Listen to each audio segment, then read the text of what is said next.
करना चाहूँगा कि वो विषय पर आज परिचय भी दें, विस्तार पूर्वक उसके बारे में बताएँ और उसके तत्पश्चात स्वामी जी का भी को वो परिचय देंगे। मैं प्रकाश रतूड़ी जी को कई वर्षों से जानता हूँ और हमने साथ मिलकर के काम भी किया है कई वर्षों तक। तो इसकी हमारी यात्रा में कुछ समय हम साथ रहे हैं। तो आज की जो सत्र है हमारा, ये उत्तराखंड पर केंद्रित है। उत्तराखंड में जो कार्य हो रहे हैं उनके संस्थान के द्वारा, उसके ऊपर हम चर्चा करेंगे, उनकी बात सुनेंगे और तत्पश्चात फिर हम संवाद करने का प्रयास करेंगे। मैं आमंत्रित करना चाहता हूँ प्रकाश जी को कि वो आएँ और अपनी बात करें। जी प्रकाश। नमस्कार सर, सभी लोगों को नमस्कार। और पतंजलि जो ऑर्गेनिक रिसर्च इंस्टीट्यूट है, जिसमें पवन सर और उनकी जो टीम है, उनका जो इनिशिएटिव है, मैं बहुत बहुत बधाई देता हूँ, क्योंकि एक इस तरीके का इनिशिएटिव है जिसमें बहुत तरीके के लोग, सारे स्टेक होल्डर जुड़ करके एक नई सोच और नई बात के साथ आगे बढ़ते हैं। तो हमारे साथ हमारे पूज्य महात्मा जी श्री कृष्णानंद जी भी हमारे साथ आज के मुख्य वक्ता के रूप में उपस्थित हैं। मैं उनका भी बहुत स्वागत करता हूं। और सर, मुझे लगता है कि जो जितने भी स्टेक होल्डर हैं, अगर हम उत्तराखंड की बात कर रहे हैं तो उत्तराखंड में पिछले 3 दशकों से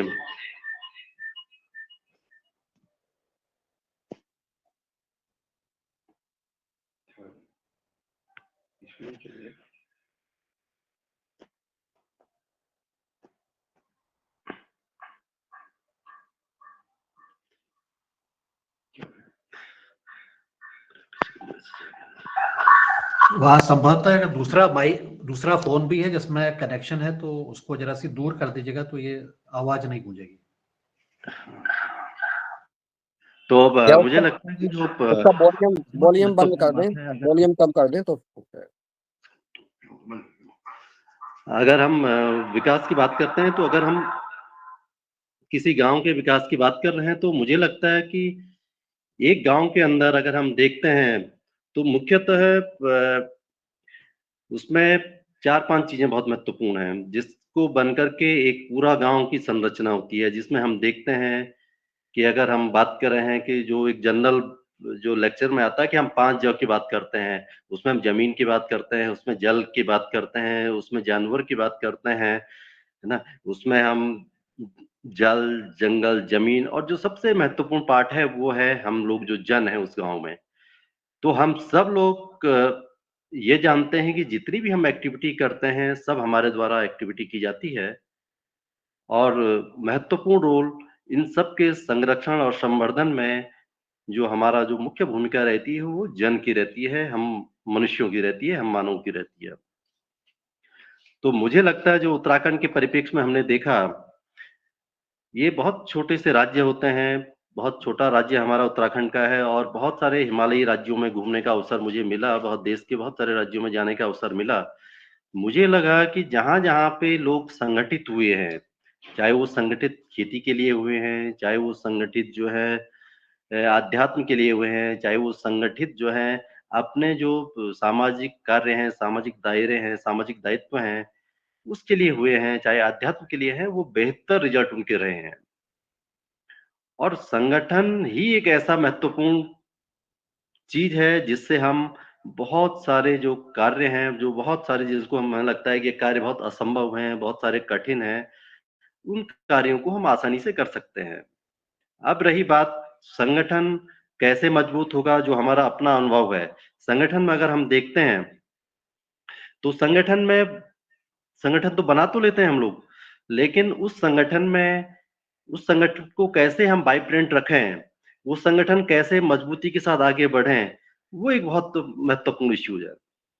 क्योंकि हम देखते हैं बहुत सारे कार्यक्रमों में हम एक संगठन की संरचना कर देते हैं, ये समिति बन गई, ये किसान फेडरेशन बन गया, ये महिला समूह बन गया, ये कोऑपरेटिव बन गया, वो बन जाता है।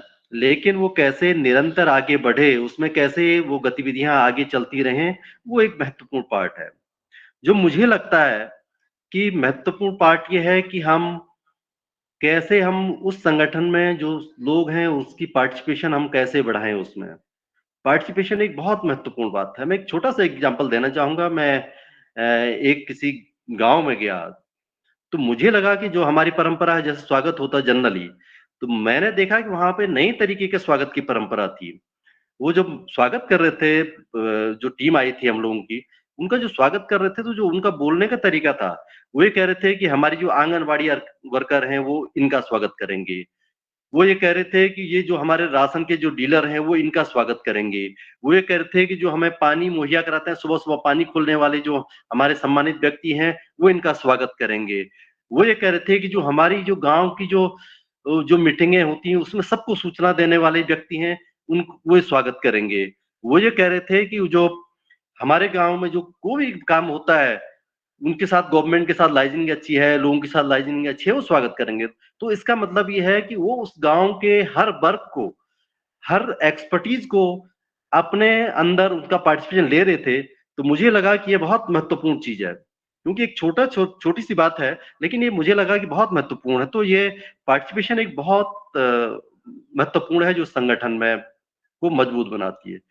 दूसरा मुझे लगता है कि जो हम लोगों ने जो मेरा अनुभव रहा है पिछले 30-35 सालों का, एक ट्रांसपेरेंसी बहुत आवश्यक है। ट्रांसपेरेंसी का मतलब हमारे संगठन हम देखते हैं कि बहुत सारी चीज़ पे ही कई बार बिखर जाते हैं, बहुत मतभेद आ जाते हैं।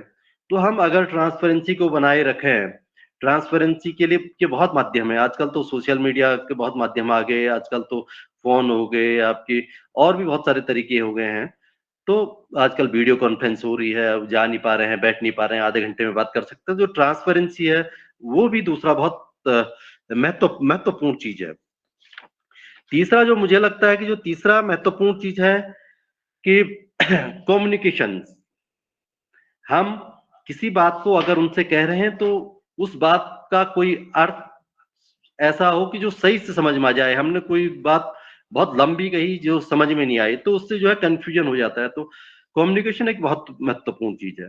तो मुझे लगता है कोई भी संगठन जो जिसमें हम ये समझते हैं जो मजबूत संगठन है, ये बहुत महत्वपूर्ण है कि उसकी नींव इन 3-4 चीज़ों को लेकर के ही बनी रहती है। दूसरा हम क्या करते हैं संगठन में हम लोगों की जब पार्टिसिपेशन बढ़ाते हैं तो लोग हमारे साथ जुड़ते हैं। हम उनको नए मौके देते हैं तो लोग हमारे साथ जुड़ते रहते हैं। तो ये बहुत एक अच्छी चीज़ है। तीसरा परिप्रेक्ष्य में हम देखेंगे संगठन बन गया, संगठन के साथ हम बैठने लग गए, ट्रांसपेरेंसी आ गई। अब तीसरा जो विकास का जो मुख्य द्योतक होता है कि विकास का अगर हम व्याख्या करें तो 3 शब्दों को बन बन के लेकर के बना होता है। 3 शब्द हम देखते हैं, एक तो वी होता है, एक का होता है, एक स होता है। तो जब तक हम अपने कार्य में कोई भी कार्य है, उस कार्य में बी का इस्तेमाल ना करें, यानी कि विज्ञान अथवा टेक्नोलॉजी का इस्तेमाल ना करें, तब तक हम उस संगठन को बहुत वाइब्रेंट और बहुत लाभप्रद नहीं बना सकते हैं। यानी कि हम किसी भी कार्य को कर रहे हैं, चाहे हम खेती के कार्य को कर रहे हैं, उसमें हमें विज्ञान अथवा टेक्नोलॉजी को ज़रूर शामिल करना चाहिए। हमें अगर हम और कोई कार्य कर रहे हैं, तो उसमें विज्ञान और टेक्नोलॉजी का समावेश होना बहुत ज़रूरी है। इसीलिए हम मानते हैं कि जो विकास की परिभाषा है, वो ये है कि हम समय पर जो हम कार्य कर रहे हैं, उसमें विज्ञान और टेक्नोलॉजी को शामिल करें, तो उसके बहुत बेहतर रिज़ल्ट हमारे सामने हो सकते हैं। ये बहुत महत्वपूर्ण चीज़ें हैं और ये महत्वपूर्ण चीज़ें कब पैदा होती हैं, कब हमारे संगठन में आती हैं, कब हमारे समाज में आती हैं। इसके लिए जो हम जुड़ रहे हैं, जो मैं देख रहा हूँ कि जो हमारे पवन सर का, जो उनकी टीम का जो ये बहुत अच्छा इनिशिएटिव है, जो मैं उनसे अभी कुछ दिनों से ऑफलाइन भी बात हो रही थी हमारी इन चीज़ों को लेकर के, बहुत अच्छा इनिशिएटिव है। तो ये चीज़ें तब होती हैं जब हमारे अंदर एक कोई लगन हो, हम ये चाहें कि हमें ये करना है, हमें ये अचीव करना है, हमें कोई गोल तय करना है, तो वो उसके लिए एक लगन हमारे अंदर होनी चाहिए। तो जब तक किसी भी आदमी के अंदर, किसी भी संगठन के अंदर, किसी की समाज के अंदर कोई कार्य करने की ललक ना हो, तो वो ललक हमें हमारे अंदर पैदा होनी चाहिए। तीसरा जो महत्वपूर्ण है कि हमारा जो व्यवहार है, बिहेवियर, हम संगठन के अंदर हैं, पदाधिकारी के रूप में हम काम कर रहे हैं, उसके साथ-साथ हमारा एक बिहेवियर कि हम लोगों के साथ कैसे बात करते हैं, कैसे रहते हैं, कैसे लोग हमसे जुड़ते हैं, वो सबसे महत्वपूर्ण जो है वो हमारा व्यवहार ही काउंट करता है। तो हम जब किसी बड़े संगठन की कल्पना करते हैं, समाज की कल्पना करते हैं, किसी एक बड़े लक्ष्य की कल्पना करते हैं, तो हमें अपने बिहेवियर में भी उस तरीके के परिवर्तन और चेंजेस लाने की आवश्यकता होती है, मेरा यह मानना है। तीसरा जो महत्वपूर्ण है, वो है नॉलेज। नॉलेज इतना महत्वपूर्ण नहीं है, जितना महत्वपूर्ण ये 2 चीज़ें हैं, आपकी जो इच्छा होनी चाहिए, लगन होनी चाहिए और बिहेवियर होना चाहिए। तीसरा जो पार्ट है वो है नॉलेज। नॉलेज अगर नहीं है कोई बात नहीं, नॉलेज को बढ़ाया जा सकता है, नॉलेज को बढ़ाया जा सकता है। नॉलेज हमारे हम संवाद से बढ़ाते हैं, हम वीडियो कॉन्फ्रेंस से बढ़ाते हैं, हम डिस्कशन से बढ़ाते हैं, हम न्यूज़पेपर से बढ़ाते हैं, हम सत्संग से बढ़ाते हैं, हम कहीं पे चर्चा करते हैं उससे बढ़ाते हैं, हम एक्सपोज़र विजिट करते हैं उससे बढ़ाते हैं, हम कहीं पे चाय भी पी रहे हैं वहाँ पे देखते हैं, कुछ देखते हैं। तो नॉलेज एक ऐसी चीज़ है जो निरंतर बढ़ाई जा सकती है और जिसको हम रेगुलर बढ़ाते हैं। तो मेरा मानना ये है कि हमें ये 3 चीज़ें अगर हम किसी संगठन में देखते हैं, किसी चीज़ में देखते हैं, तो हम एक बहुत अच्छे संगठन, बहुत अच्छे समाज की हम कल्पना कर सकते हैं। तो ये बहुत महत्वपूर्ण चीज़ें हैं। मुझे लगता है कि हम इस दिशा में कार्य करें और जो लोग जुड़े हैं, सब लोग काम करते हैं, जो मेरी पवन सर से जो बातचीत होती है और बहुत अच्छा इनिशिएटिव आप लोग करते हैं, तो वो एक बहुत बढ़िया है और इसको हमें निरंतर और रेगुलर बढ़ाते रहना चाहिए। तो मेरे से संबंधित अगर किसी का कोई क्वेश्चन हो तो आप पूछ सकते हैं, नहीं तो मैं पूज्य महात्मा जी से निवेदन करूँगा कि वो अपनी बात रखेंगे। सर।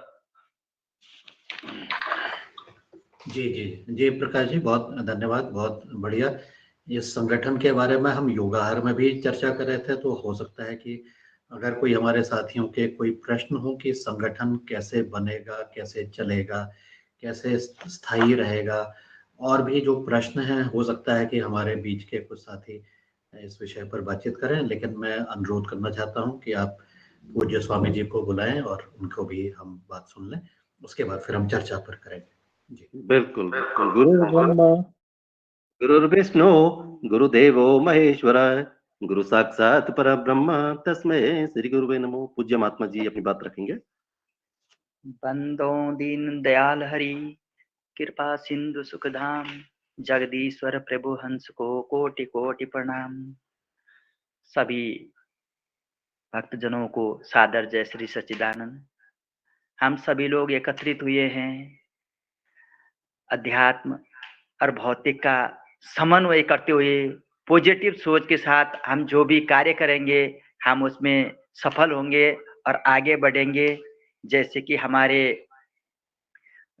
आजकल हमारे देवभूमि उत्तराखंड में 4 धाम यात्राएं चल रही हैं, तो हमारे कुछ पारंपरिक जो रीति रिवाज, सांस्कृतिक और हमारे जो खान पान है उसको हम रखें और पॉजिटिव सोच के साथ कार्य करेंगे तो हमको हर चीज में जो है सफलता मिलेगी।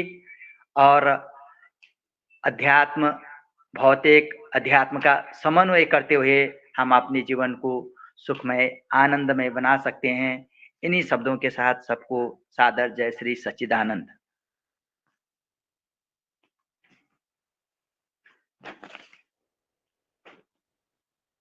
सर।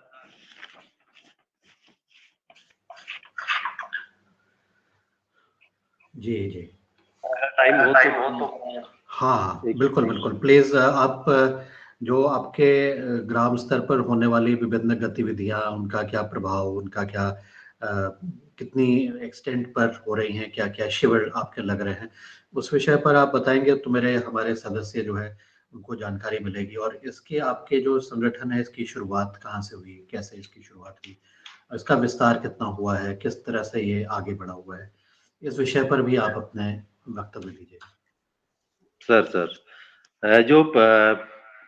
अगर हम संगठन की बात करें, संगठन के साथ-साथ अगर हम जैसे आप लोग जो रेगुलर इस चीज़ पे के साथ बात करते हैं और जुड़े रहते हैं,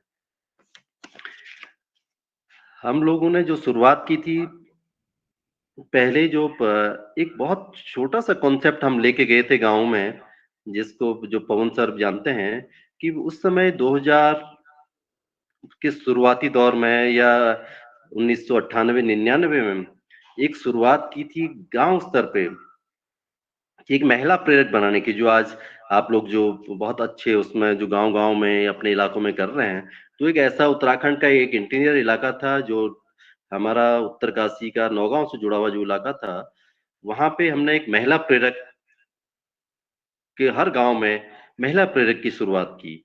तो उससे क्या हुआ कि महिलाएँ जो हैं, वो आगे आईं, उन्होंने अपने लोगों के साथ बात करना शुरू किया, तो एक धीरे-धीरे एक अवेयरनेस शुरू हुई। दूसरा क्या होता था जो एक बहुत छोटी-सी बात मैं कहना चाह रहा हूँ, आप लोग कहेंगे बहुत छोटी बात है, लेकिन जब हमने उस दौर में शुरुआत की थी, तो हम जो उनको जो अखबार भेजते थे या जो न्यूज़ लेटर भेजते थे, जो चिट्ठी भेजते थे, उसमें उस गाँव की महिला का नाम और हम चाहे हमारे बगल पे ही वो गाँव है, लेकिन क्या करते थे कि उसको पोस्ट ऑफिस के द्वारा भेजते थे। तो जब पोस्ट ऑफिस के द्वारा वो चिट्ठी उनके पास जाती थी मीटिंग की, तो उनको लगता था कि पोस्ट ऑफिस से हमारा नाम कि आज इस देवी के नाम से कोई चिट्ठी आया है, इस माताजी के नाम से कोई चिट्ठी आई है। तो उनको एक अंदर से जो फीलिंग होती थी कि हमारे नाम से कोई चिट्ठी आ रही है, पोस्ट ऑफिस से आ रही है, तो वो एक फीलिंग आती थी। धीरे-धीरे उनका पार्टिसिपेशन बढ़ने लग गया। तो हमने उस दौरान संगठनों की शुरुआत की कि हम संगठित कैसे हो सकते हैं, कैसे काम कर सकते हैं। तो धीरे-धीरे एक संगठन की शुरुआत हुई और आज भी वो संगठन 98 का संगठन आज लगभग लाखों रुपए का टर्नओवर करता है अपने स्वरोजगार को लेकर के, अपनी जो लोकल रिसोर्सेज़ हैं, उसको लेकर के बहुत अच्छा मैनेजमेंट करता है। आज उस संगठन के 10-12 ऐसे एम्प्लॉइज़ हैं, जो वो काम कर रहे हैं, इन पहाड़ों में विपरीत परिस्थितियों में भी। तो संगठन एक बहुत मजबूत चीज़ है, जिसको हम विभिन्न आयामों से जोड़ सकते हैं। खेती को लेकर के हमने देखा कि खेती में बहुत सारी चीज़ों को लेकर के गिरावट आ रही थी, जैसे सॉइल हेल्थ पे हमारा जो इंस्टीट्यूट है, ऑर्गेनिक रिसर्च इंस्टीट्यूट है पतंजलि, बहुत सारे काम कर रहे हैं। तो जो सॉइल हेल्थ धीरे-धीरे डिक्रीज़ होती चली जा रही है, बीज जो है प्रोडक्शन नहीं हो पा रहा है, पैदावार नहीं हो पा रही, तो हमने एक छोटा-सा कॉन्सेप्ट शुरू किया था बीज बैंक का। बीज को एक्सचेंज करने के किसानों के बीच में कॉन्सेप्ट शुरू किया। तो वो जब शुरू हुआ तो उसकी शुरुआत धीरे-धीरे वो संगठन में कन्वर्ट होती चली गई। संगठन में कन्वर्ट होती चलेगी, फिर बहुत सारे संगठनों का एक फेडरेशन बना और आज मुझे खुशी है इस बात को बताने में कि हमारा जो रवाई का जो इलाका है, हमारा जो उत्तरकाशी का जो इलाका है, वो बहुत बड़ा एक व्यापार फेडरेशन के द्वारा किया जा रहा है। हम विकासनगर की बात कर रहे हैं, हमारे पास सूर्य प्रकाश बहुगुणा जी भी लाइन पे जुड़े हैं। उन्होंने भी ऑर्गेनिक फार्मिंग की बात की, किसानों को जोड़ा। आज ये बहुत बड़ा अचीवमेंट है इस पहाड़ी क्षेत्र में कि किसान जो सरकारी मंडी है, जो गवर्नमेंट की मंडी है, उस मंडी के अंदर किसानों को भी एक ऑफिस मिला हुआ है अपने, जहाँ पे वो किसान अपनी बात कर सकता है, अपनी व्यापार की बात कर सकता है, टेक्नोलॉजी की बात कर सकता है, सीड की बात कर सकता है। तो ये जो महत्वपूर्ण चीज़ें हैं, ये बहुत छोटा लगता है लेकिन बहुत बड़ा अचीवमेंट है, कि हमारे जो किसान हैं, हमारे जो संगठन है, जिसके पास रिसोर्सेज़ नहीं है, बहुत कम रिसोर्सेज़ हैं, उसके बाद भी वो एक मजबूती के साथ खड़ा है और बहुत अच्छा उत्पादन कर रहा है। आज मैं अभी हमने एक प्रोग्राम रखा था, विकासनगर में और जो मैं आजकल जो हम लोग जुड़े हैं भोले जी महाराज और माता मंगला जी के कार्यक्रमों से जो छोटे-छोटे हम सत्संग और भजन के कार्यक्रम कर रहे हैं। ये माध्यम है एक सत्संग और भजन का। उसके बीच में हम चर्चा करते हैं कि आपकी खेती में कैसे खेती कैसे उपजाऊ बने, मिट्टी का सॉइल हेल्थ कैसे बने, जैविक खेती की तरफ आप कैसे जाएँ, एनवायरनमेंट की तरफ आप कैसे जाएँ। तो इस तरीके के जो कार्यक्रम है उसको हम वहाँ पे करने की बात करते हैं। और आज बहुत बड़ा कॉन्सेप्ट है जो आप देखेंगे और मैं पवन सर से ही बात कर रहा था, मेरी नॉलेज में जब आई मैंने पवन सर से बात की, तो आप लोग तो ऑलरेडी कर रहे हैं इस काम को जो उन्होंने मुझे बताया। लेकिन मेरे लिए पहला अनुभव था कि जब मैं विकासनगर में गया, सूर्य प्रकाश बहुगुणा जी के यहाँ जो फार्मर हैं, प्रोग्रेसिव फार्मर हैं, उनके पास जो गायें बंधी हुई है, उस गौशाला में 4-5 गायें हैं उनके पास। गाय के सामने लिखा हुआ है गंगा, यमुनोत्री, गंगोत्री और एक गाय है जहाँ पे उन्होंने जो रिकॉर्ड मेंटेन किया है, उन्होंने रिकॉर्ड मेंटेन किया है कि वो गाय जो है 17 बार बच्चे दे चुकी है और उनके जो बच्चे के बच्चे हुए तो इस तरीके से उनका 51 51 लोगों का परिवार बन गया उस गाय का। उनके पास रिकॉर्ड मेंटेन है, जो मैंने मेरी जिंदगी में पहली बार आया। मैंने पवन सर से डिस्कस किया था, उन्होंने कहा हम इस तरीके के कार्यक्रम ऑलरेडी कर रहे हैं यहाँ पे, तो मुझे अच्छा लगा। तीसरा उन्होंने कॉन्सेप्ट बताया कि मैंने कहा हमको क्यों बुलाया आपने, तो वो कहने लगे कि हमने इसलिए बुलाया कि जो गाय का इतना बड़ा परिवार है, उसके लिए, उसके निमित्त भी, उसकी समृद्धि के लिए हम एक सत्संग और भजन कार्यक्रम करना चाहते हैं। तो ये एक नई तरीके का कॉन्सेप्ट मुझे लगा। तो इस तरीके की कॉन्सेप्ट पे हम लोग वहां पे बात करते हैं, लोगों को जोड़ने की बात करते हैं, हम सॉइल हेल्थ की बात करते हैं, आहार की बात करते हैं, स्वास्थ्य की बात करते हैं। जितना समय मिल पाता है हम एक्सपर्ट को जोड़ने की कोशिश करते हैं, क्योंकि कोई भी आदमी एक्सपर्ट नहीं हो सकता है, पूरा संपूर्ण नहीं हो सकता है। तो हमें जितनी एक्सपर्टीज जहां जहां पे जिसके पास है, संगठन के पास है, किसी व्यक्ति के पास है, किसी सरकार के पास है, कहीं पे भी है, उस एक्सपर्टीज को हम जोड़ने की बात कर रहे हैं सर। जी जी, धन्यवाद प्रकाश, बहुत बढ़िया। आपने ये बताया कि जो सत्संग के माध्यम से जब प्रवचन हो रहे हैं उसके माध्यम से उसके बीच में ही ये जैविक खेती, प्राकृतिक खेती, बाकी आहार विहार, बाकी सब चीज़ों को भी उसमें आप जोड़ रहे हैं।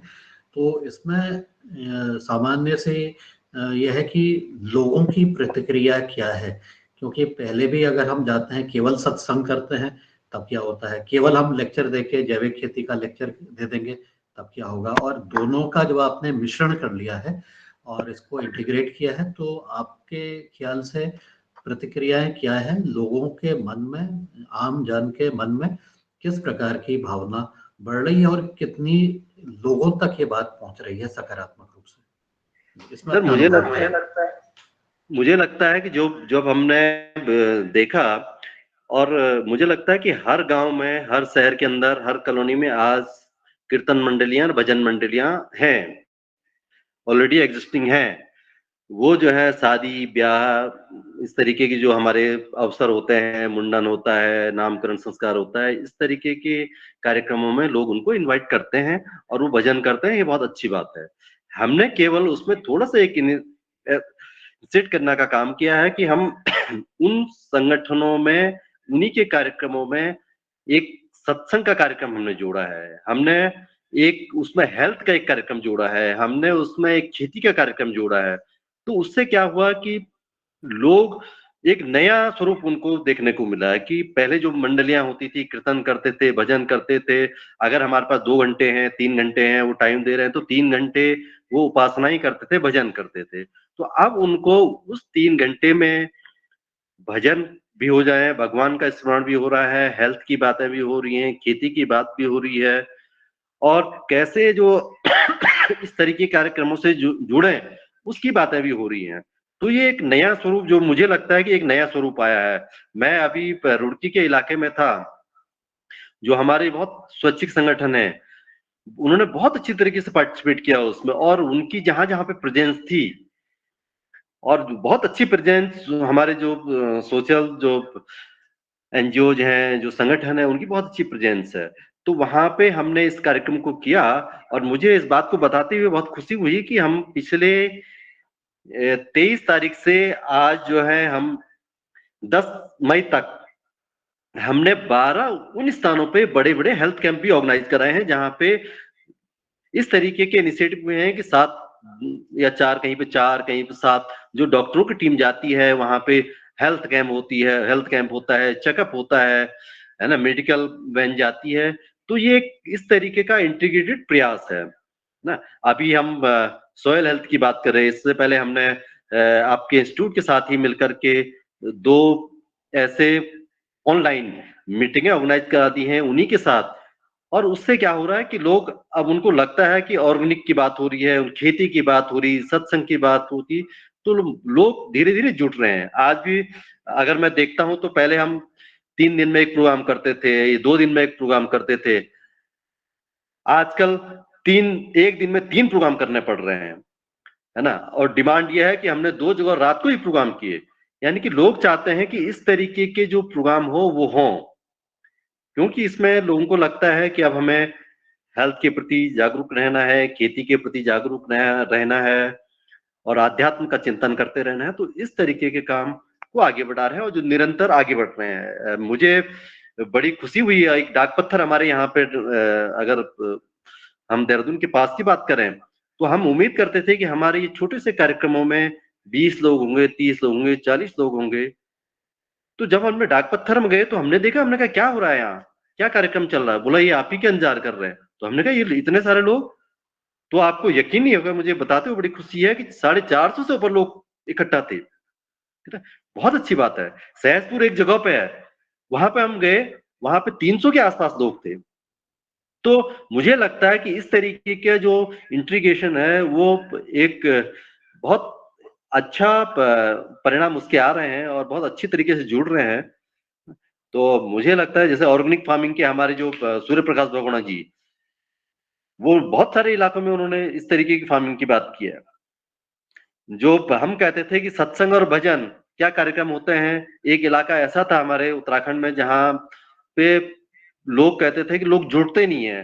तो मैंने बहुत प्रयास किया वहां पे लोगों को जोड़ने का, यानी कि अपने टीम को वहां ले जाने का। तो हमारी टीम जब तक जा रही थी तब तक भी ये कह रही थी कि नहीं, वहां पे हम पहले भी गए हैं, नहीं हो पाया है, कि लोग नहीं जुड़ रहे हैं सत्संग के नाम पे। हमने कहा हम बात करते हैं। तो जब हमने खेती की बात की, ऑर्गेनिक की बात की, सॉइल टेस्टिंग की बात की, हमने हेल्थ की बात की, तो इतने भव्य प्रोग्राम हो रहे हैं, बहुत भव्य प्रोग्राम हो रहे हैं ना। लोग रात को बैठ रहे हैं, लोगों ने खाना बनाया, खाना बनाने के बाद बोला कि हम 2-3 घंटे बैठ सकते हैं। तो ये बहुत अच्छी तरीके के इनिशिएटिव हैं और मुझे लगता है सर इस कार्यक्रम को रेगुलर आगे बढ़ाते रहना चाहिए हमें। और हमारे बीच में बहुत सारे पंचायत के ऐसे भी लोग हैं, हमने देखा, जो महिला विकास के बहुत अच्छे काम किए हैं, जिन्होंने बहुत अच्छी मॉडल पंचायतें बनाई हैं, जिन्होंने बहुत सारे ऐसे काम किए हैं। मुझे लगता है कि आने वाले समय में मेरा ये सुझाव है कि अगर हम उनको इस कार्यक्रम में जोड़ सकें तो ज्यादा लोगों तक लाभ पहुंचेगा, ज्यादा लोग इस दिशा में आगे बढ़ेंगे। जी जी, धन्यवाद। बहुत सुंदर, बहुत अच्छी बात आपने बताई। और ये योगाहार के हमारे सदस्यों के लिए भी ये सीखने की बात है कि इस विषय पर हमने पूर्व में चर्चा तो की है कि इतने सारे हमारे वक्ता हैं, इतने सारे हमारे आध्यात्म पर देने वाले लोग हैं, क्या वो जैविक खेती पर बोलेंगे, कभी बातचीत करेंगे? लेकिन आपने जिस प्रकार से अपने अनुभव बताए हैं कि जमीनी स्तर पर जो भजन मंडलियां हैं, जरूरी नहीं कि हम केवल किसी सेलिब्रिटी को ही लाएं, जरूरी नहीं कि कोई बड़ा आदमी ही इस चीज पर करें, बहुत बड़े साधु सन्यासी करें। छोटे स्तर पर लोग जो काम कर रहे हैं उन्हीं के कार्यों में हम इस तरह की जो चीजें समन्वित रूप से, जिसमें हम सारे आयामों को छूने का प्रयास करते हैं, तो ऐसा करके शायद लोगों में के भावना में, उनके विचारों में, उनके कार्यों में, उनके गतिविधियों में कुछ ना कुछ एक चीज सामने निकल के आए। ऐसा मेरा मानना है कि ऐसा अगर हम किया जाता है तो हमारे बहुत सारे काम आसान हो सकते हैं। और हम जन के साथ जुड़ने का जो कार्य है कि हम कार्य क्या करेंगे, हम कार्य कौन सी गतिविधि करेंगे, तो ऐसा लगता है कि जो अभी वर्तमान में जो चीजें चल रही हैं, सफलतापूर्वक चल रही हैं, उसी में ही अपने कार्यों को हम जोड़ दें और उसी में कार्य करके पहले के मुकाबले हम बेहतरी की तरफ बढ़ने का प्रयास करें। तो इस विचार के साथ मैं अब कुछ समय बाद अपने साथी, हमारे योगाहार के साथी हैं, उनके प्रश्न भी आमंत्रित करेंगे। मैं देख रहा हूँ कि हमारे बीच में सूर्य प्रकाश बहुगुणा जी भी उपस्थित हैं। अगर वो उपस्थित हैं तो मेरा अनुरोध है कि वो भी आए और वो भी अपने अनुभव सुनाएं। सूर्य प्रकाश बहुगुणा जी कई वर्षों से जैविक खेती के कार्य कर रहे हैं, जब से उन्होंने फौज में काम किया, और उसके बाद मुझे उससे जब मिलने का मौका मिला आज से कई वर्ष पूर्व से, तब से वो निरंतर जैविक खेती का काम कर रहे हैं। तो मेरा अनुरोध है बहुगुणा जी से, कृपया आए और अपने अनुभव बताएं। जी बहुगुणा जी। हाँ, बहुगुणा जी साथी हैं जी। नमस्कार। सभी को सुप्रभात। सर अभी हमारे कई कार्यक्रम चल रहे हैं ना सर, थोड़ा सा गला डिस्टर्ब हो रहा है और इन कार्यक्रमों में संस्थाओं के माध्यम से जुड़ा हुआ हूँ और आप लोगों का बहुत सहयोग था, आप लोगों से बहुत सीखने को मिला है। तो हमने उस परंपरा को जय जवान जय किसान जय विज्ञान, इसको आगे बढ़ाया। हम पहले लिखा हुआ देखते थे तो हमें लगता था कि यार इसको परिचारित कैसे किया जाए। तो मैं आर्मी में सेवा भी की है, जय जवान हुआ, फिर कृषि भी ऐसे की है कि पूरे इंटरनेशनल उसमें हमने काम किए, हमें बहुत अच्छा लगा। जय जवान जय किसान जय विज्ञान, और विज्ञान के लिए हम लोगों ने ऐसी ऐसी चीजों को खोजा है कि किसानों को कम लागत से, कम उससे, तो हमारे अंदर एक नशा है कि भाई हम समाज को क्या दे सकते हैं, प्रकृति ने हमें सब कुछ दिया है, हम उनको क्या लौटा सकते हैं। तो यही हमारा एक वो रहता है। मेरे साथ में लगभग जो है हमारी जैविक किसान एकता समिति के लोग हैं, 300 किसान हैं हमारे साथ। कुछ लोगों ने तो आज के समय के परिवेश में खेतियों को जो है दे दिया है, बेच दिया है, जिनके पास थोड़ी खेती थी। जो लोग कर रहे हैं, जो परंपरागत कर रहे हैं, तो वो तो कर ही रहे हैं। और हमारा ये होता है कि प्रकृति के लिए, प्रकृति के बदलाव के लिए जो जैविक कृषि का जो माध्यम है, सबसे अच्छा और सबसे महान माध्यम है। पूजा करने की आवश्यकता नहीं पड़ेगी जो हम इस काम को करेंगे, जैसे भजन, भोजन और व्यायाम। ये ऑर्गेनिक खेती के अंदर जो जैविक कृषि है, इसके अंदर ये सब कुछ समावेश है इसका। और आपको आपके मार्गदर्शन में जो हमने कुछ सीखने को मिला है, ये हम लोग इसका कोई वर्णन ही नहीं कर सकते, क्योंकि आज के समय में तो ऐसा होता है कि कोई इस चीज का मनन करता है और उसकी गहराई तक ढूंढता है उसको। कोई ऐसे होते हैं, चलो रात गई बात गई। तो हम लोगों के अंदर वो खून का है कि उत्तराखंड के लिए हम क्या कर सकते हैं। आज के समय में यही है कि हर इंसान धरती माता का कैसे हम लोग कर्ज उतारेंगे, ये प्रयास होगा तो हमारा उत्तराखंड आगे बढ़ने में कोई दिक्कत नहीं आएगी। आज के समय में प्रकृति में कितने उपहार देती है। देखो, सुबह उठते सांस से लेके, पानी से लेके, उसे शुद्ध करने के लिए हर मानव का कर्तव्य है कि उसको जो है शुद्ध रखे। और ये जब भी हो सकता है क्योंकि आज के समय में जो ये हमारी प्रकृति खेती है, जैविक खेती है, ये इसका बहुत बड़ा तोड़ है। क्योंकि हम पानी को शुद्ध रखेंगे तो पशु पक्षी जीव जंतु ये सभी जो है हमारे साथ जुड़े हुए हैं। और आज के समय में फसलों के अंदर कितना लोग जहर खा रहे हैं। आज बोलते हैं कि हमें रोग है, बीमारी है, ये है, तो ये तो खुद रोग पाल रहे हैं। आज के समय में जिनके पास जमीन भी नहीं है, हम उसको भी प्रयास करते हैं कि 10 बाई 10 का जो है पॉलिथीन डाल के छत के ऊपर, और आप उसके अंदर भी अपनी साग सब्जी ये तैयार करते हैं। उसका मॉडल है, हम उसका डेमोन्स्ट्रेशन भी देते हैं। कई स्कूल हैं, कई यूनिवर्सिटियां जो हमारे से जुड़ी हुई हैं, उनके बच्चे आते हैं हमारे पास। तो वो ये बैग होता है, सीमेंट का बैग होता है, इसको फोल्ड करा के बोलते हैं जो तुम्हारे घर के अंदर से कूड़ा करकट निकलता है, नालियों की सफाई होती है, उसमें डालो और उसमें जो भी प्लांट लगाओगे वो अमृत तुल्य हो जाएगा।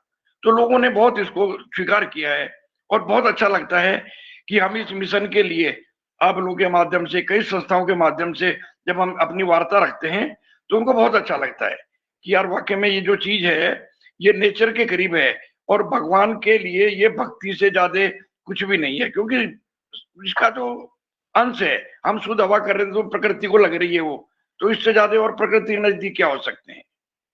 मैं ज्यादा ना कहते हुए अपनी वाणी को विराम दूंगा और अपेक्षाएं चाहेंगे हम लोग, कितने लोग ये महायज्ञ है, कितने भागीदार होंगे, और हमारा जो प्रयास होगा रतुड़ी जी का, हमारा और हमारी संस्था में और लोग भी हैं जो आप लोगों के समय समय पे मार्गदर्शन से हम लोग आगे बढ़ेंगे, आप लोगों के माध्यम से हम लोग आगे बढ़ेंगे, तो हमारा यही सार्थक प्रयास रहेगा।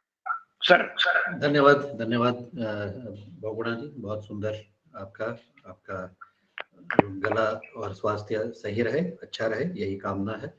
मैं इस परिप्रेक्ष्य में अब समय भी हमारा धीरे धीरे आगे बढ़ रहा है। मैं हमारे सदन के सदस्यों से अनुरोध करना चाहूँगा कि वो अपनी हैंड रेज करें एक एक करके, अगर कोई उनके मन में कोई प्रश्न है।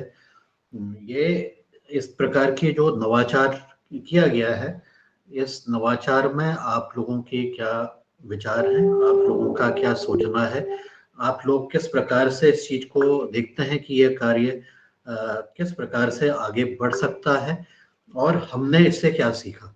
हम प्रतिदिन कुछ ना कुछ इस मंच के माध्यम से, जो भी हमारे मुख्य वक्ता आते हैं, जो भी हमारे योग शिक्षक आते हैं, कुछ ना कुछ हर एक व्यक्ति से सीखने का प्रयास करते हैं।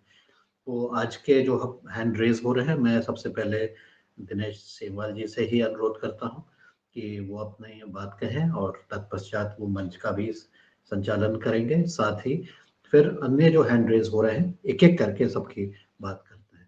तो दिनेश सेमवाल जी, कृपया।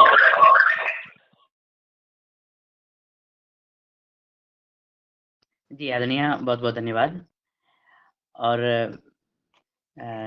आज ये सुंदर संयोग है कि योगाहार की इस मंच पर आदरणीय अ, श्री प्रकाश सतोड़ी जी स्वयं स्वामी प्रसन्नानंद जी महाराज के साथ आए हैं कि प्रसन्नाननम नीलकंठम दयालम।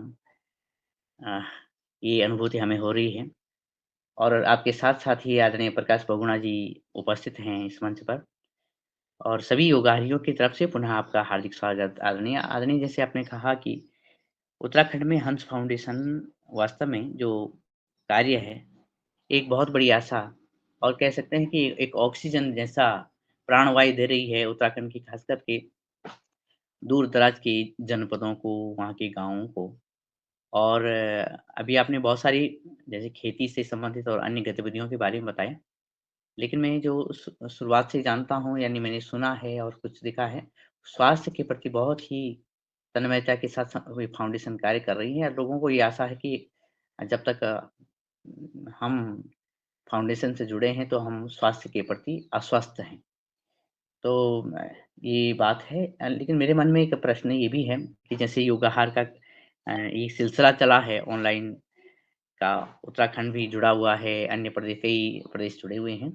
तो हम हंस फाउंडेशन के साथ खासकर उत्तराखंड के जो मेरी एक चिंतन मनन का विषय भी है, मैं रुद्रप्रयाग से हूँ। हालाँकि अभी श्री सूर्य प्रकाश बहुगुणा जी के पड़ोस में हूँ, देहरादून के विकास नगर में।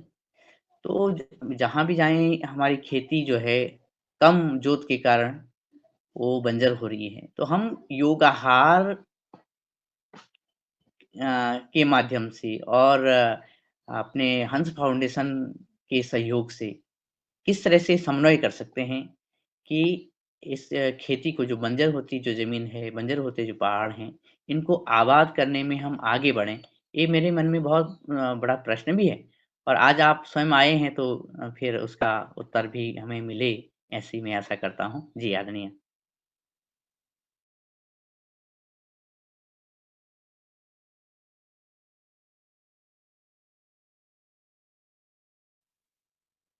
जी, एस शायद मेरी आवाज़ जी, जी सर।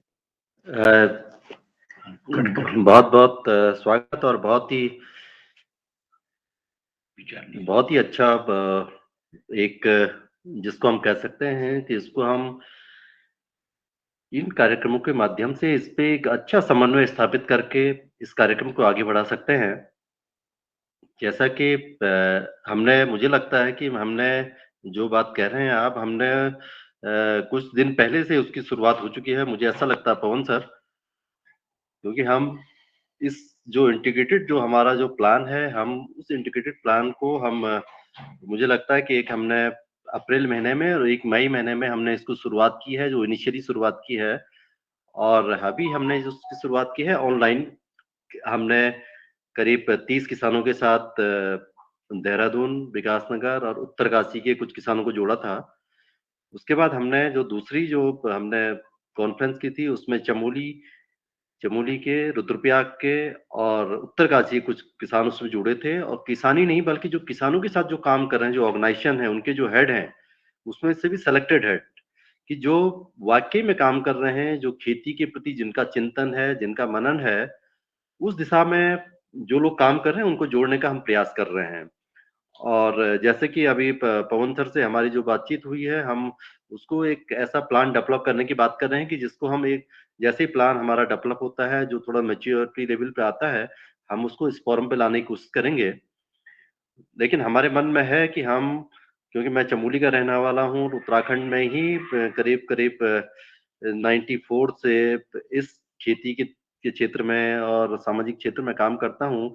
गवर्नमेंट में बहुत समय तक काम किया है, उसके बाद कॉर्पोरेट सेक्टर में बैंक की लाइन में मैं बहुत समय तक रहा हूँ।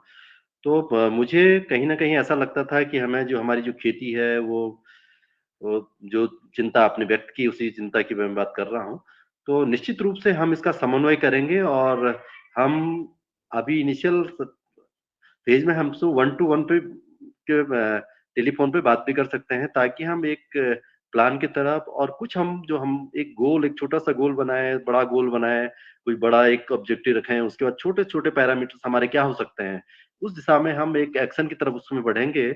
और जैसे ही हम उसमें आगे बढ़ेंगे, हम ऐसे जो जिस प्लेटफ़ॉर्म पे हम अभी हैं, काम कर रहे हैं, बात कर रहे हैं, हम निश्चित रूप से उस प्लेटफ़ॉर्म को, इस बात को लाएँगे, है ना? तो मुझे लगता है कि हम निश्चित रूप से इस दिशा में आगे बढ़े हैं, और बहुत स्वागत योग्य आपका विचार है, और मुझे बहुत खुशी हुई कि आज इस फ़ोरम से भी ये बात सामने आई है। जो बात हम सोच रहे थे, 2-3 लोग सोच रहे थे, पवन सर सोच रहे थे, हम सोच रहे थे, हमारे 2-3 साथी सोच रहे थे, हमारे साथ जो रमेश थपलियाल जी जुड़े हुए हैं, वो सोच रहे थे, तो बहुगुणा जी सोच रहे थे, तो अभी तक ये विचार कुछ ही लोगों तक था। आज इस प्लेटफ़ॉर्म से ये बहुत ऊपर तक विचार गया है। तो मुझे लगता है कि सेमवाल जी, ये इस दिशा में सब लोग मिलके अच्छा काम करेंगे, बहुत अच्छा रिज़ल्ट आएँगे। कौन सर? जी, जी धन्यवाद। बहुत सुंदर संवाद, बहुत बढ़िया। और निश्चित रूप से जो दिनेशन सेमवाल जी का जो अभिप्राय था, वो शायद ये था कि हम उत्तराखंड में तो काम कर ही रहे हैं, वहाँ तो हमारा समन्वय बन ही जाएगा।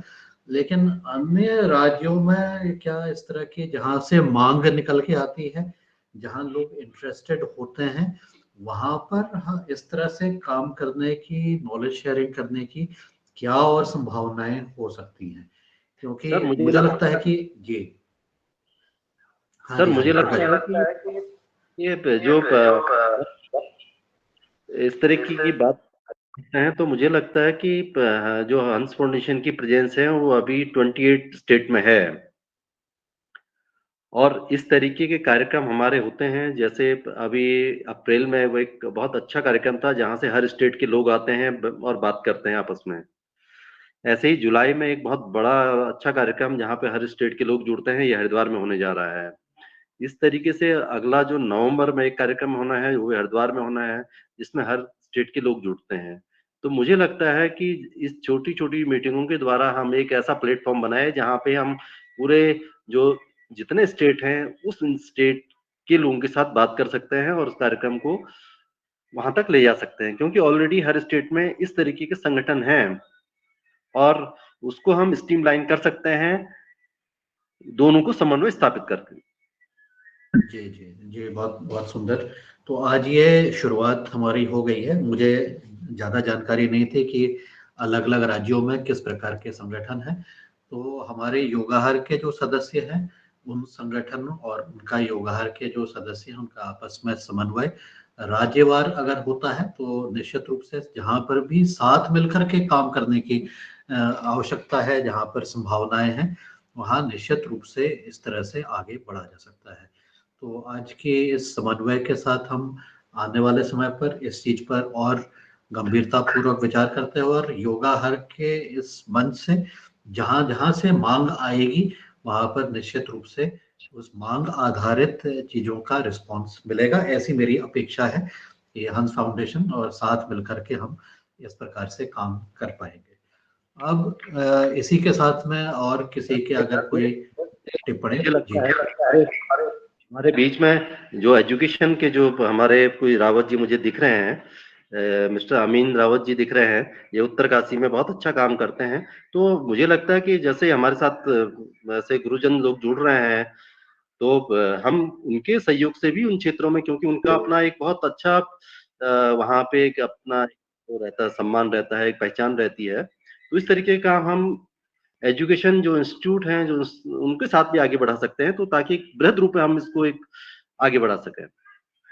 तो मैं हमारे स्वागत करता जी, स्वागत है उनका। सर।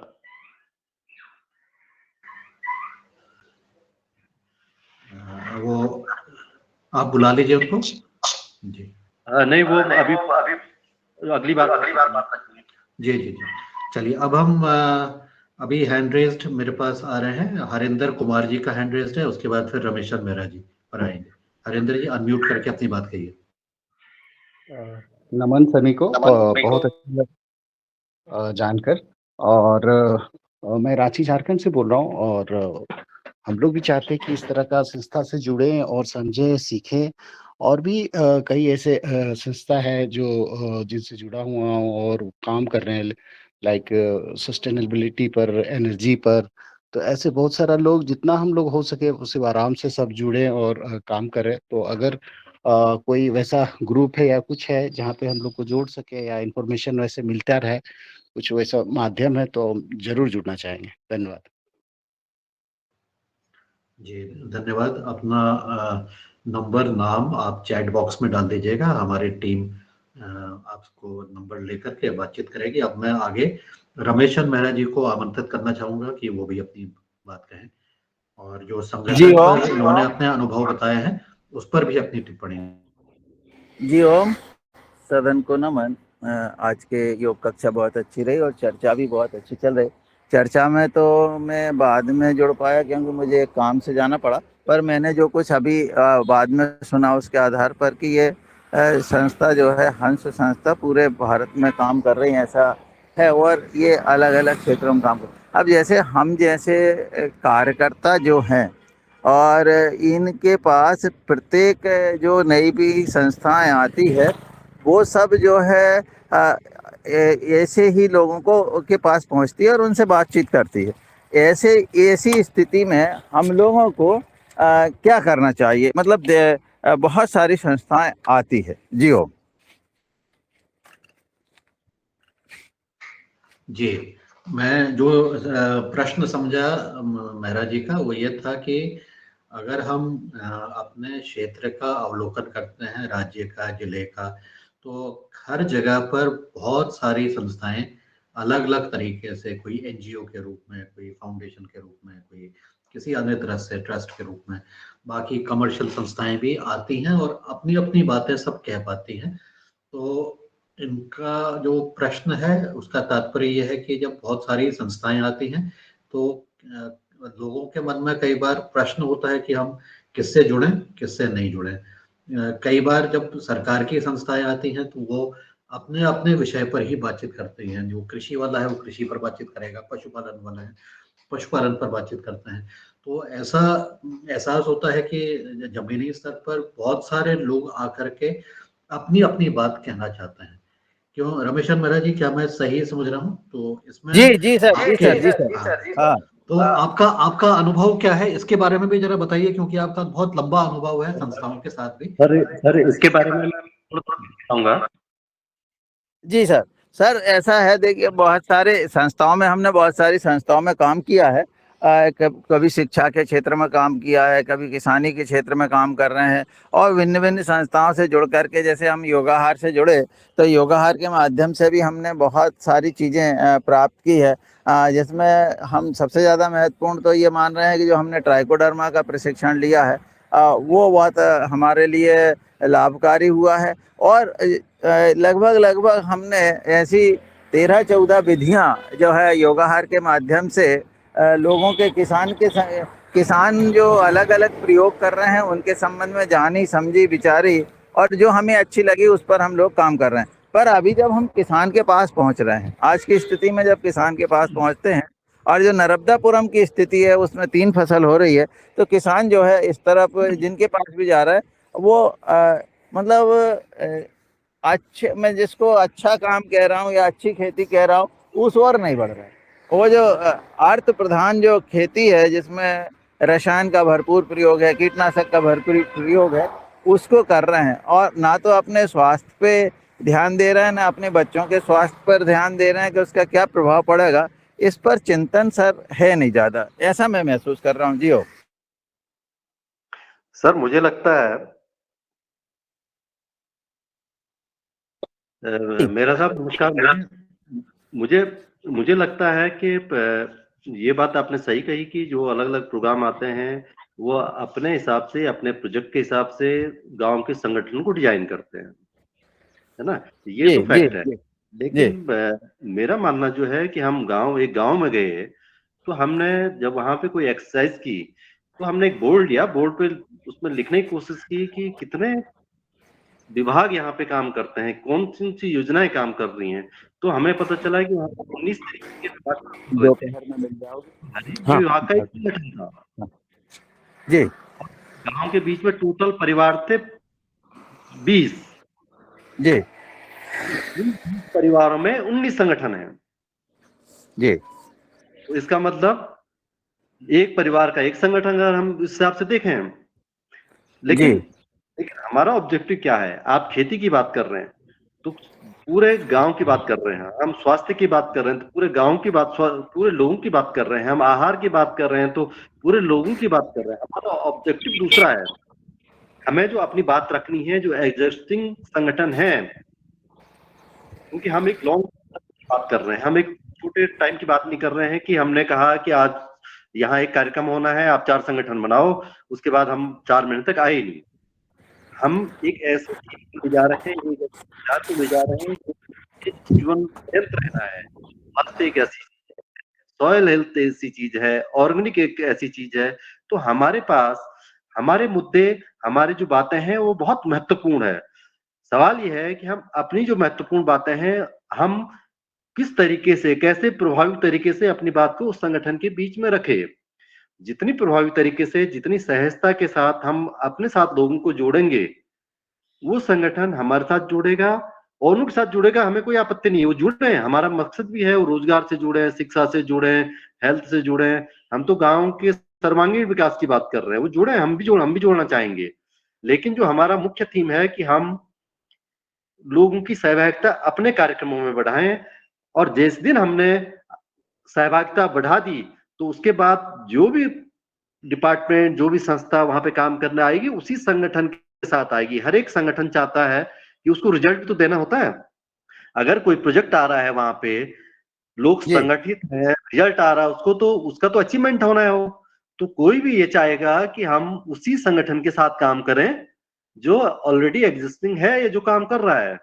तो हमारे पास वो महत्वपूर्ण चीज है जो हम जीवन पर्यंत लोगों के साथ कर सकते हैं। सस्टेनेबल डेवलपमेंट की बात कर सकते हैं, सस्टेनेबल लाइवलीहुड की बात कर सकते हैं, सस्टेनेबल हेल्थ की बात कर सकते हैं।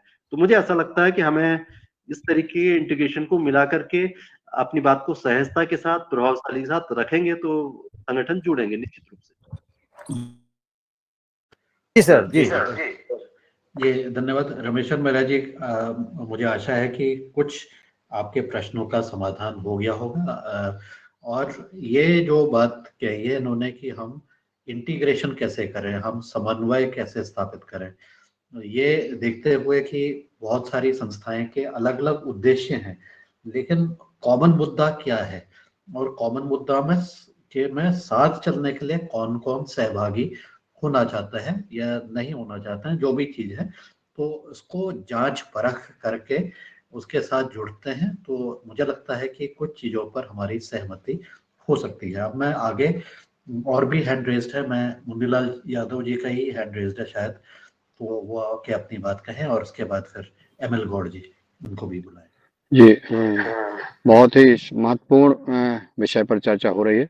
सदन को प्रणाम और आज के हमारे परम पूज्य स्वामी जी महाराज को प्रणाम, और हमारे जो चीफ गेस्ट के रूप में, मुख्य वक्ता के रूप में वरिष्ठ समाज सेवी हम सबको मार्गदर्शन कर रहे हैं। सुन रहा था जब आप कह रहे थे कि हमारे आंगनबाड़ी के फलाने कार्यकर्ता, ऐसा इनका स्वागत करें, उनके कार्य के साथ उनको संबोधन किया जा रहा था। ये बहुत ही महत्वपूर्ण हमें आज मार्गदर्शन आपसे प्राप्त हुआ है कि हम जब किसी व्यक्ति को आमंत्रित करते हैं कोई स्वागत कराने के लिए, तो उसके कार्य के साथ साथ उसका कार्य के अगर हम बखान करते हैं तो लोगों को प्रेरणा मिलती है। बहुत सुंदर। दूसरा, जो हंस फाउंडेशन है, हंस फाउंडेशन के माध्यम से जो आपकी गतिविधियां चल रही हैं, उनको भी, उन गतिविधियों को मैं प्रणाम करता हूं। उसमें जो सहयोग कर रहे हैं, मैं योगहार परिवार की ओर से धन्यवाद करता हूं। मेरा एक और जो एक हकीकत है और सही है, जिसको थोड़ा सा हम सब पीछे करके रखते हैं, जब भी कोई सरकारी विभाग के अधिकारी आते हैं, गांव में जाते हैं, किसानों से बात करते हैं, किसी फाउंडेशन पर बात करते हैं, वो कहीं ना कहीं निश्चित वो एक वेतनभोगी होते हैं, सरकार के एक जिम्मेवार अधिकारी होते हैं, इसलिए वो आते हैं क्योंकि उनको सरकार ने काम दिया है। तो वो, लेकिन जब वो गांव में आते हैं, किसान के पास आते हैं, गरीब व्यक्ति के पास आते हैं, गांव वाले के पास आते हैं, तो उससे कहते हैं स्वच्छ रूप से आप काम करिए और आप ये सेवा का कार्य करिए, इसमें ये सहयोग करिए। वो जिस व्यक्ति से करते हैं उस व्यक्ति का भी मन में होता है कि मैं पूर्ण रूप से इस कार्यक्रम में लगूं। अगर वो घर का मुखिया उस कार्यक्रम में लग जाता है तो उसका घर का जो है, जो व्यवस्थाएं हैं वो प्रभावित होती हैं। उसका मन तो है, और जैसे भी आपने जो 400 लोगों के 300 लोगों के जो कार्यक्रम किए हैं, जिन्होंने महान पुरुषों ने सहभागिता की है, जिन्होंने अपना सहयोग दिया है, कहीं ना कहीं इसके बैकग्राउंड में हम कोई जब संस्थान का संचालन करते हैं तो उसमें जो सेवक होते हैं, जो पूरा समय देने वाले व्यक्ति होते हैं, उनकी हम व्यवस्था कैसे करते हैं, इसके बारे में थोड़ा सा मार्गदर्शन देने का कष्ट करें, क्योंकि हम जब पूरे समय काम लेते हैं या काम करते हैं, तो उस व्यक्ति के परिवार का भरण पोषण या पालन पोषण कैसे होता है, इसके बारे में थोड़ा सा मार्गदर्शन देने का कष्ट करें। ओम।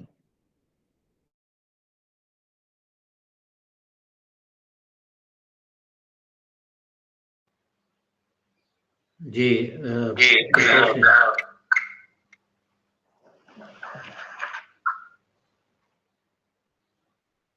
आपकी टिप्पणी इसमें रतोड़ी जी? या मुझे लगता है कि बहुत अच्छा जो प्रश्न रखा गया है, क्योंकि महत्वपूर्ण यही है कि उसकी आजीविका चलती रहे, है ना? उसकी जो आजीविका है वो बनी रहे, जो काम कर रहा हो निरंतर बढ़े रहे। हमारी कोशिश ये होनी चाहिए कि हम उसमें कुछ और ऐड कर सकें तो वो करें। जो महत्वपूर्ण चीज़ है साहब कि लोग हमें समय क्यों नहीं दे पा रहे हैं गाँव में, या हमसे क्यों कनेक्ट नहीं कर पा रहे हैं। तो महत्वपूर्ण चीज़ ये नहीं है कि हमारे पास समय कब है, महत्वपूर्ण बात यह है कि लोगों के पास समय कब है, लोग कब उपलब्ध हो सकते हैं। हमें पता चला कि ऐसा काम का सीजन है, बहुत लोग बिजी हैं, बहुत व्यस्त हैं, समय नहीं दे पाते हैं, और हम उस बीच अपना कार्यक्रम लगा दे रहे हैं। तो हमारी जो कार्यक्रम में पार्टिसिपेशन होगा वो 0 होगा। फिर हम वहां से हताश होकर आएंगे कि हम इस गांव में गए, कोई हमें मिला ही नहीं। फिर हम अपनी माइंड में एक ऐसी मानसिकता बना लेते हैं कि उस गांव में कुछ नहीं हो सकता है। महत्वपूर्ण यह है कि समय की उपलब्धता कब है लोगों के पास। उनके पास समय है, रात को है, हम रात को बैठे। मैं आपसे जिक्र कर रहा था कि लोगों ने रात को लगाया कि कहाँ हम खाना खा के बैठेंगे, तो हमें उस चीज के लिए तैयार होना पड़ेगा जो वो कह रहे हैं, तभी हम अपनी बात को सही से उनको समझा पाएंगे। और आप महसूस करेंगे जब वो आपकी बात को समझ जाएंगे, वो उसको आत्मसात कर लेंगे और आपके बताए हुए जो कार्य है उस पर आगे बढ़ने की कोशिश करेंगे, तब वो अपने व्यस्त समय में से भी समय निकाल के आपके कार्यक्रमों में आएंगे, है ना? तो महत्वपूर्ण ये है कि हमें एक चार्ट अपना जो मैं अपना जो होमवर्क करता हूँ, जो मैं कहीं जाता हूँ तो मैं उससे पहले 2-4 बातें पूछता हूँ, 2-4 चीजों को समझता हूँ कि वहां पे इस समय खेती की क्या स्थिति होगी, है ना, लोगों के कामकाज का क्या तरीका होगा। तो मैं उस हिसाब से, लोग कहते हैं कि चीफ गेस्ट है तो तुरंत मीटिंग में आना चाहिए, तो जब भी मुझे कहीं पे बुलाया जाता है तो मीटिंग से पहले मैं थोड़ा देर पहले जाकर के कुछ लोगों से बातचीत कर लेता हूँ, कहीं पे देखने की कोशिश करता हूँ, तो उसी हिसाब से अपने कार्यक्रमों को आगे बढ़ाने का काम करता हूँ। तो मुझे लगता है कि हम सबको एक ऐसा चार्ट, जैसा आपका आहार चार्ट है, सुबह का एक टाइमिंग है, तो उस टाइमिंग को हमें इस इलाके में, उड़ीसा में ये टाइमिंग फिट रहेगा, उत्तराखंड में सुबह का टाइम रहेगा, शाम का टाइम रहेगा। मैं उत्तराखंड की बात करता हूँ, उत्तराखंड में हम देख रहे हैं कि उन्होंने कहा सुबह आ जाओ कार्यक्रम के लिए, हमें बुलाया, सुबह में एक आदमी नहीं मिला। बोला क्या हो गया, हमें आप ही ने तो टाइम दिया था। बोलो नहीं, वो दूसरा आया कि नहीं सुबह तो बहुत बिजी है। दूसरे गांव में हम गए, उन्होंने कहा जी शाम को मत आना, आप सुबह आओ। तो हमें जो इलाके इलाके में ही वेरिएशन देखने को मिलता है, जहां पे लोगों की एबिलिटी है। एक आदमी ने कहा मुझे, हमें कि आप अपना प्रोग्राम 5 बजे से 7 बजे तक मत रखना साहब हमारे गांव में। हमने कहा ऐसा क्या टाइम बता दिया आपने कि 5 से 7? बोला 5 से 7 हमारे जो है दूध निकालने का टाइम होता है गायों का, है ना, उस समय कोई नहीं मिलेगा आपको। तो हमें ये छोटी बातों को, जब हम कोई चीज प्लान करते हैं तो इन बातों को ध्यान में रखना पड़ता है। और जिस दिन हम अपनी बात को मनाने में, यहाँ तक वहां तक पहुंचाने में सफल हो जाएंगे, उस दिन वो आपके साथ निश्चित रूप से जुड़ेंगे और एक इंटीग्रेटेड प्लान के साथ हम आगे बढ़ेंगे। हमें आहार के साथ, जो आप कह रहे थे कि एजुकेशन भी डालना है, आप कह रहे थे कृषि विभाग के कार्यक्रम भी डालने हैं, आप कह रहे थे स्टेट के कार्यक्रम भी डालने हैं, आप कह रहे थे सत्संग के कार्यक्रम भी डालेंगे, तो एक ऐसा हम एक इंटीग्रेटेड प्लान बनाएंगे तो मुझे लगता है कि लोग जुड़ेंगे।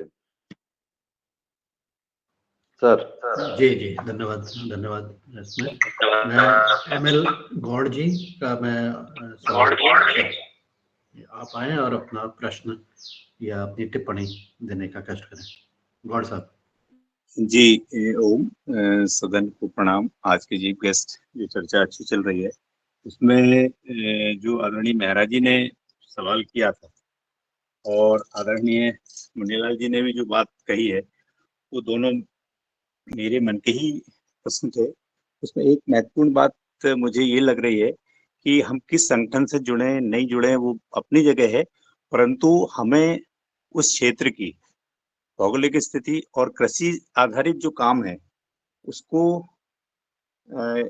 देखकर ही हमें आगे करना पड़ेगा। जैसे अभी फसल विविधीकरण के लिए हमने युगाहार या हमारी पतंजलि टीम के माध्यम से इधर सरसों का काम किया। उसमें एक थोड़ी-सी हमारी कह लीजिए या जिस कंपनी सामने सीड दिया, वो सीड इस नर्मदापुरम की ज़मीन के लिए उतना उपयुक्त था, नहीं था या क्या रीज़न था, वो अभी हमने बगैर उसका आकलन किए और लोगों को सीड दिया। अभी हमारे पास बीच में एक बात ये आ रही है कि वो तो कहते हैं कि हम पतंजलि से जुड़ गए और जो हमने सीड आपने दिया उसको हमने लगा लिया, हमारा उत्पादन कम हुआ। खुश हुए वो कि आपने हमें फसल विविधीकरण के तहत ये करवाया। दूसरी जो शासन की योजना भी हमने साथ लगाई थी कि उसमें पैसे सब 4,000 रुपए मिलेंगे।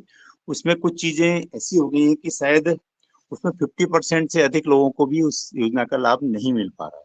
तो उसके परिणाम ये निकलते हैं कि हम जिस संस्था से जुड़े या किसान जुड़े या हम जुड़े, जैसे महाराज जी ने बोला हम किसके साथ जुड़े, तो उसके पहले हमें ये आकलन करना पड़ेगा कि हम अपने काम में एकदम परफेक्ट होके लोगों को बताएंगे तो ही होगा। अदरवाइज पहली बार, एक बार, दो बार जुड़ के आदमी फिर हमसे दूर होने लगता है।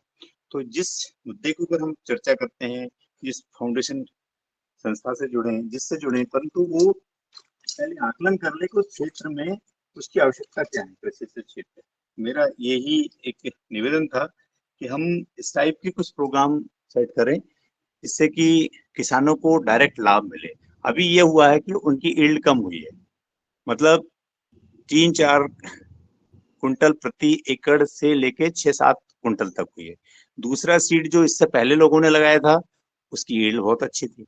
हम तो उनसे बोलते हैं कि हो सकता है मौसम की खराबी के कारण हुआ हो और दूसरे कारण, परंतु अभी वो उनका कहना है कि इस बार हमने वो सीड लगाया, उसका उत्पादन भी इससे अच्छा हुआ। तो कहने का मतलब है कि हम पहले उस क्षेत्र के बारे में जानकारी लें, लोगों को जोड़ें, तभी हम सार्थक हो पाएंगे। जी ओम। जी, बहुत धन्यवाद फीडबैक के लिए। अब मैं किसी का हैंड रेज़ नहीं है, मैं दिनेश सेमवाल जी से भी कमेंट लेते हुए और फिर अपनी बात कहते हुए कृपया आगे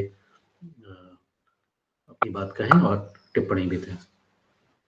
फिर हम इसके साथ ही आप समाप्त करने का जी, जी आदरणीय धन्यवाद। और जो सभी टिप्पणियाँ भी आई हैं, प्रश्न भी हुए हैं और कुल मिलाकर बात ये सामने आई है कि जो हमारा हंस फाउंडेशन है, वो शिक्षा के क्षेत्र में, मुख्यतः स्वास्थ्य के क्षेत्र में, शिक्षा के क्षेत्र में और अब खेती के क्षेत्र में भी वो आगे बढ़ रहा है इन क्षेत्रों के साथ-साथ।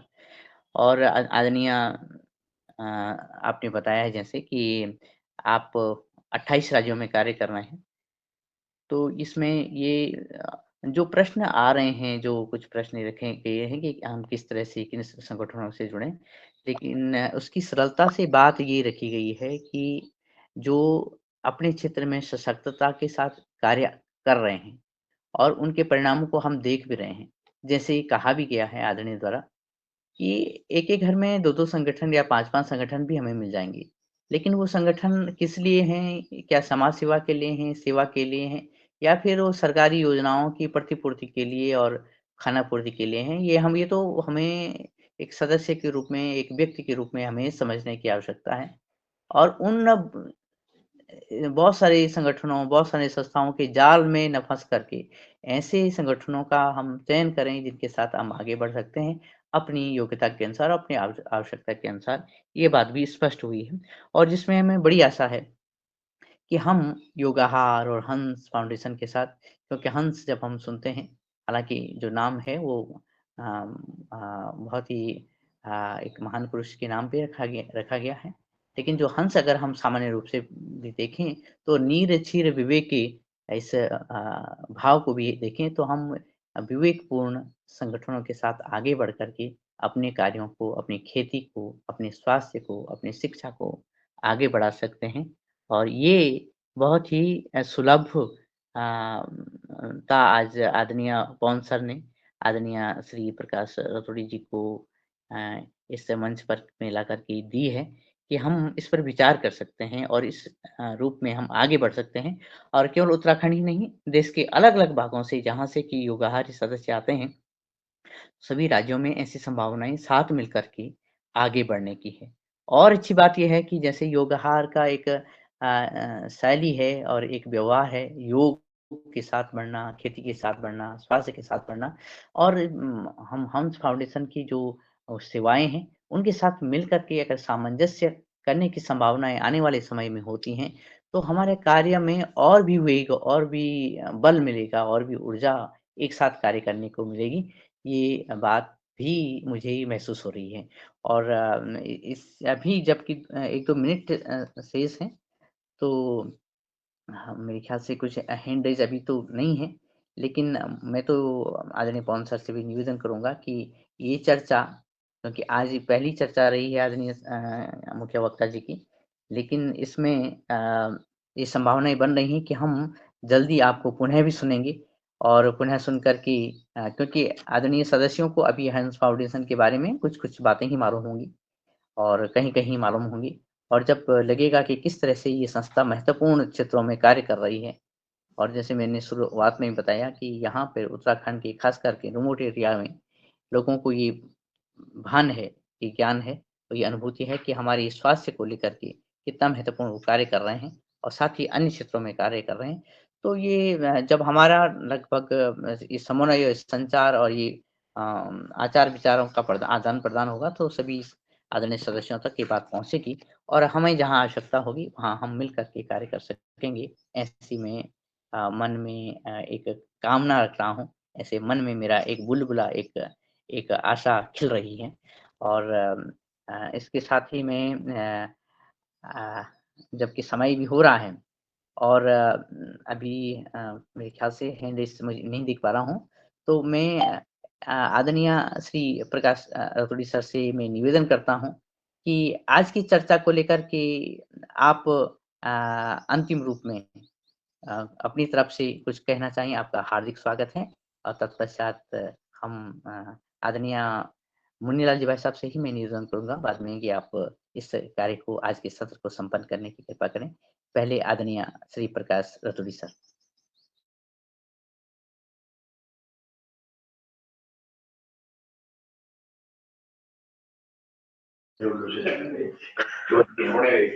धन्यवाद सेमवाल जी। मुझे बहुत अच्छा लगा आज का जो ये जो कार्यक्रम रहा जो पवन सर ने मेरे मेरे लिए तो बड़ा सौभाग्य की बात है कि मैं इतने सारे लोगों से मिला, इतने सारी बातें सुनने का अवसर मुझे मिला और समझने का अवसर मिला कि किस तरीके से बहुत सारे इतने अच्छे विचारवान जो लोग जुड़े हैं। मुझे लगता है कि निश्चित रूप से हम एक समन्वय स्थापित करके जो जो हमारा जो सेकंड स्टेप होगा, जो हम आगे बढ़ेंगे, उसपे हम बहुत सारी बातें करेंगे। आज ये शुरुआती दौर था और मुझे बहुत खुशी है इस बात की कि मैं अपने को सौभाग्यशाली समझता हूँ कि मुझे ऐसे प्लेटफ़ॉर्म पे अपनी बात रखने का अवसर पवन सर ने दिया। पवन सर का बहुत-बहुत थैंक यू, है ना? उनकी टीम का बहुत थैंक यू, है ना? पवन सर और हम जो है पिछले कई समय से 98 से जुड़े हुए हैं। तो मुझे लगता है कि और जो टीम मैं देख पा रहा हूँ आज, जो समझ पा रहा हूँ, जो विचार आ रहे हैं, ये बहुत ही एक पॉजिटिव टीम हमारे साथ है। तो मुझे लगता है कि निश्चित रूप से हम एक बहुत बड़े जो हमारा जो काम है वो अभी भी दिख रहा है और वो हम सब मिलकर के बहुत अच्छा काम करेंगे, ऐसी मैं उम्मीद करता हूँ। Thank you Semwal ji, Pawan sir और बहुत सारे लोगों का जो लोग जुड़े हुए हैं।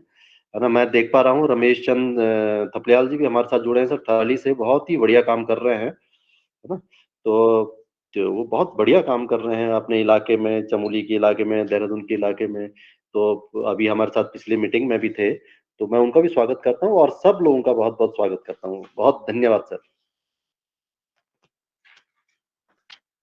जी आदरणीय, बहुत बहुत धन्यवाद। और अभी ये बहुत सारे जो सदस्य हैं हंस फाउंडेशन की तरफ से, उनसे जुड़े हुए जो लोग हैं वो हैं, और हम आने वाले समय में चाहेंगे कि सभी को सुने, उनके कार्य क्षेत्र के बारे में, उनके अनुभवों के बारे में सुने, ताकि हमारी समझ जो है वो और भी प्रगाढ़ हो और भी मजबूती के साथ आगे बढ़ने के लिए हमें प्रेरणा दे।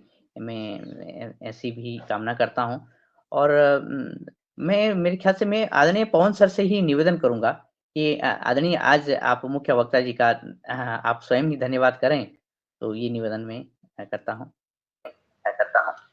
जी, जी, धन्यवाद दिनेश जी। मैं सर्वप्रथम आज के हमारे मुख्य वक्ता श्री प्रकाश रतोड़ी जी और उनके साथ में स्वामी प्रसन्नानंद जी का बहुत आभारी हूँ कि आपने हमारी एक ही वार्ता में, एक ही बातचीत में आज आपने अपना समय में, जो अभी आप व्यस्त हैं, उसमें भी आपने समय लेकर के हमें अपने उद्बोधन दिया, अपनी बातचीत कही, अपने विचार बताए, हमें कुछ नई चीज़ों से अवगत कराया, हमें कार्य करने के एक नए सोच के प्रति जागृत किया।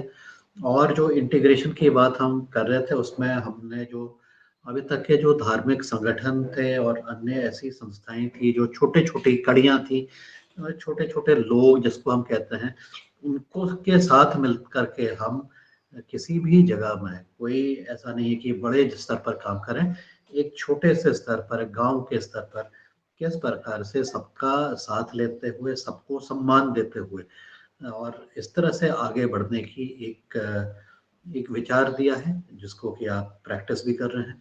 तो मैं आप सबका बहुत आभारी, हंस फाउंडेशन का आभारी हूँ और मैं आशा करता हूँ कि ये कार्य हमारा निरंतर जारी रहेगा, निरंतर हम कार्य करते रहेंगे और कुछ न कुछ जो हमारे साथ काम करने में कई बार परेशानियाँ होती हैं, कई बार उसकी हम फ़ोरकास्ट नहीं कर पाते हैं कि ये समस्या आ सकती है, उन समस्याओं का भी आने वाले समय पर निदान कर पाएँगे।